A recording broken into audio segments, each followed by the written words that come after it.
Take a live look outside from our skyline camera, still showing all that smoke just hanging out in the Portland area. It's something you can't help but notice every time you open the door. It looks a little bit better, though. Do you notice? We could only see the towers yesterday. Now at least we can see some of the hills there. Yeah, little improvement. Yeah, as we continue to have hazardous air quality from the wildfires day after day, what kind of long-term effects will this have on our health? Fox 12's Sarah Hurwitz joins us now live with that story. Sarah? Well, yeah, I spoke with a lung disorder doctor at OHSU. He says that even though we have seen smoke stick around here for the last several days, at this point he is not concerned about long-term health effects. He says if this does continue, though, it could pose some serious health issues. Air quality in Oregon is measured to be the worst in the world as wildfires continue to burn. Probably just where we are is like smoking somewhere between 10 to 30 cigarettes a day.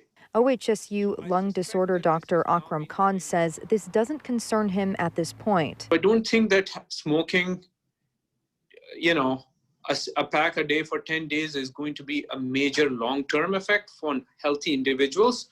But if this level of pollution persists or becomes more frequent, we could run into problems. If this keeps happening, we are going to have long-term effects. And this has been shown in cities like Beijing and New Delhi, where pollution levels are very high, that there have been long-term effects on the health of individuals from the air pollution.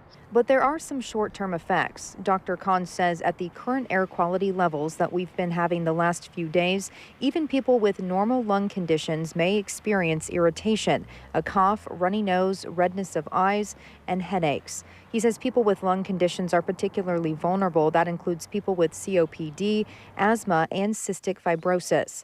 Dr. Khan says during the pandemic, the hazardous air quality adds more complication. When you are more vulnerable because your airways are inflamed because of the increase in particulate matter from the smoke, you are just much more likely to have a respiratory illness. Dr. Khan says exposure to the smoke will likely increase the chances of getting COVID-19. Now, here are some tips to limit exposure. Dr. Khan says stay indoors, keep windows and doors closed as much as possible, make sure that you have supply of medications, change air filters if you have them, use an N95 mask if you're exposed to the smoke for long periods of time, and if you're a pet owner, make it a short walk for your animal.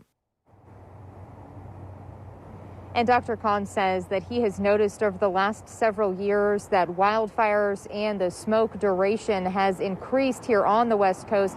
He says if that does continue, it will pose some serious health issues. Reporting live here in Beaverton, Sarah Hurwitz, Fox 12 Oregon.